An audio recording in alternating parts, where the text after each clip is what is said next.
Balik ka. Gripo mo ako. Mamaya ka na.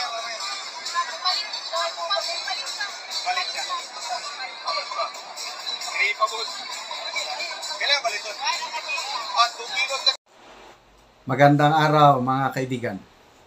Yan po, nakakatuwa ang ating Speaker of the House. Nagtitinda sa palengke 20 pesos per kilo kada bigas. Okay. Saan yan? Yan sa Talisay City, Cebu. Pakulo nila ni Governor Gwen Garcia. Sinimulan nila noong November 28. Magbebenta na daw sila ng 20 pesos per kilo bigas para pakita na kayang-kaya yung pangako ni Pangulong Marcos.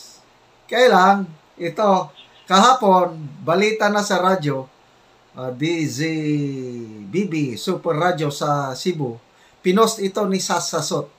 Just in, agarang suspension sa pagbebenta ng 20 per kilo na bigas sa lahat na lungsod at bayan sa Cebu. Ipinag-utos ni Governor Gwendolyn Garcia dahil sa paglubo ng listahan ng mahihirap na Cebuanos na pinahihintulutang makabili ng murang bigas. So, 28, 29, 30. Ano lang, 3 days lang na programa. Tinawag ito na SMB, Sugbo Merkadong Barato. Gumawa ako ng vlog tungkol diyan kahapon. Nag-predict na ako na hindi yan magtatagal. Kasi nga, sino ba naman ayaw ng murang bigas? Di lahat bibili. Kahit ako, bibili ako niyan. Yan na, lumobo ang bilang. So ngayon, galit ang mga tao, mga mahirap dito kay Governor Gwen Garcia at Tambaloslos. Napahiya sila. Okay, panoorin nyo ang aking video kahapon sa mga hindi pa nakapanood. Pag-usapan natin ngayon ang bagong pakulo ni Tambalos, ni President Bongbong Marcos, sa pakikipagkutsaba kay Cebu Governor Gwen Garcia. Pakulo na sa labas, makita mo, napakaganda. But if you dig deeper, panluloko ito sa taong bayan. Okay? Pamulit ko. Publicity, propaganda. Ito po, sa balita, Manila Bulletin, 20 pesos per kilo rice now being sold in Cebu. Wow! Palakpakan natin. Sa wakas, natupad na ang campaign promise ni Pangulong Marcos. Nagsimula na sa Cebu. 20 pesos per kilo. Kaya maraming katanungan mamaya. Gaano ito katagal? Saan galing yung pundo? Yan ba ang natural na presyo ng bigas o pinondohan? Maraming tanong mamaya ito. So, noong November 28 sa Talisay, Cebu,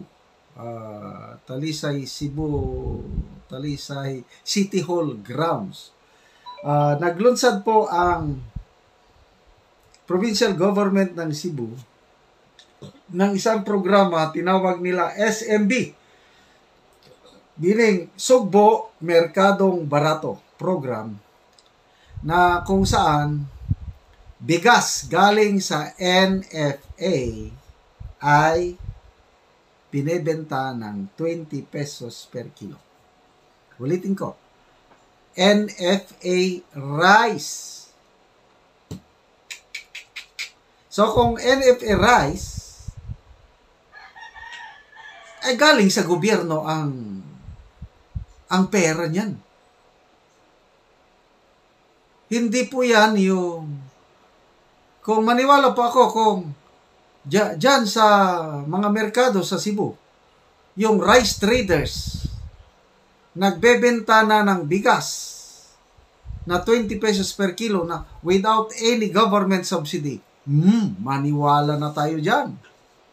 Dream come true o campaign promise come true. But ito ngayon, NFA rice, kalokohan ito. Propaganda, publicity, pampapogi.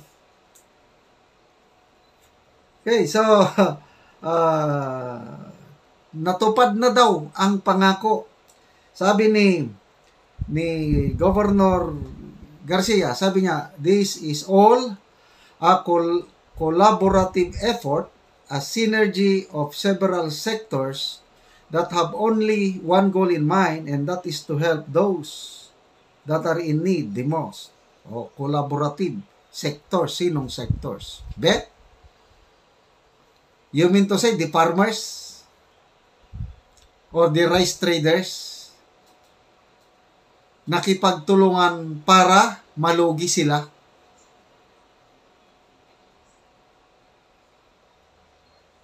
Imposible makabenta ng bigas ngayon nga 20 pesos per kilo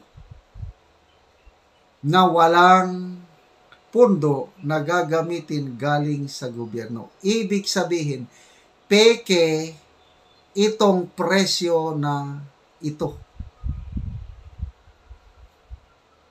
Ano pa? Okay, si House Speaker Martin Romualdez, siya ang representative ni PBBM. Nandun siya. Kaya, pa-picture na naman. Kailan ba noon? Diyan sa Quezon City. Nag-Mr. Palengke siya. Nag-inspect sa mga paninda, lalo ng bigas. Anong nakita? Pataas na ang presyo ng bigas.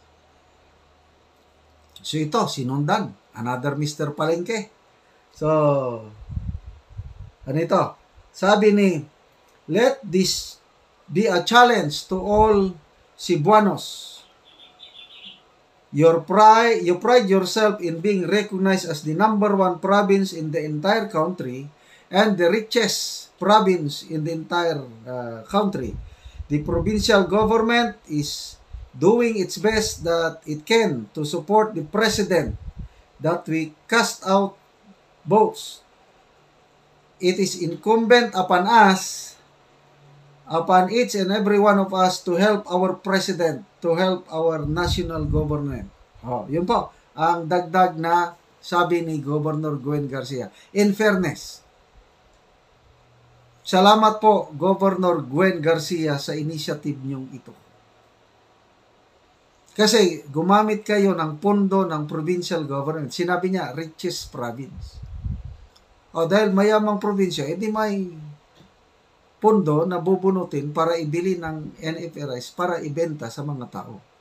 Maganda yan. Hindi po masama. Ang tanong, hanggang kailan na mayroong pundo ang provincial government na isubsidize? Hanggang kailan? Yun ang tanong. Baka naman isang buwan lang. Isa pa, magkano ang ilang kilo ang mabili ng bawat tao? Sa Kadiwa, 5 kilos lang eh. Pipila ang haba-haba pila. Pagdating, 5 kilos lang. Then after that, wala na ang Kadiwa. Ito naman ngayon. Kasi simultaneous yung launching eh. In every municipality, in every city, mayroon launching. Ang tanong, araw-araw ba na mayroong ganitong mabibili? If the answer is yes, saludo kami. Palakpakan natin ang Cebu government. Kailang, baka katulad lang din ito ng Kadiwa na parang, guerrilla. So, baka hanggang launching lang ito, Governor Garcia. Mr. Speaker, sagutin nyo yung mga tanong na yun. Baka papogi mo lang ito para maalala ka ng taong bayan na Mr. Palengke. Okay? So, ang sabi naman ni Mr. Palengke, Speaker Diaz, sabi niya, marami ang nagsasabi na imposible yan. Okay? But as Cebu has done, as it did many times in the past, it has made dreams a reality. And you, Governor, and all of you, congressmen, board members, mayors, you have made this dream possible. Oh, yes, possible for one day. Yan ang tanong. Kailan ba mauulit yan? Ito, nag-vlog na rin si Maharlika. Binasa ko yung comments sa vlog ni Maharlika. Sabi, taga Cebu ako. Wala man kaming nabibili na 20 pesos per kilo. Tig 60 nga ang kilo dito ng bigas. Sabi ng mga nag-comments taga Cebu. Please lang, kung may taga Cebu na manunood sa aking vlog na ito, paki-comment. Nakabili ba kayo ng 20 pesos per kilo? Starting November 28, 30 naman ngayon. Paki-comment. So, matotal. Ulitin ko, gimmick lang ito. Pampapogi ni PBBM, pampapogi ni Mr. Palengke, Mr. Speaker of the House.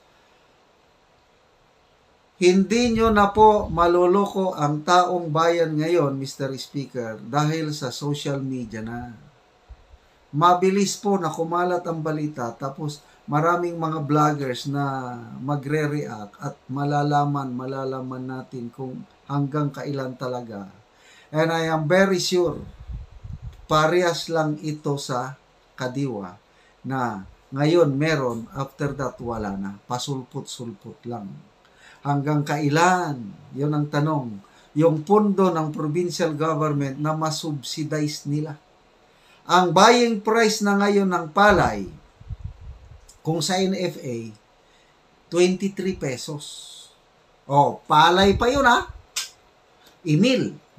Imil. Galingon. Pag ginaling na mo na yung 23 pesos na ang magiging retail price na yan, mga 50 pesos na. So, ang laki, bali 30 pesos per kilogram ang subsidy galing sa provincial government. Makipagpustahan ako, hindi yan tatagal ng isang buwan. Ubos ang pundo ng provincial government kung buong Cebu magbibenta sila. Kaya huwag po tayong paluloko, mga kaibigan, sa mga politikong ganito na niloloko nila ang taong bayan. Akala nila sincere sila, kailang papogi lang lahat ang mga ginagawa nila.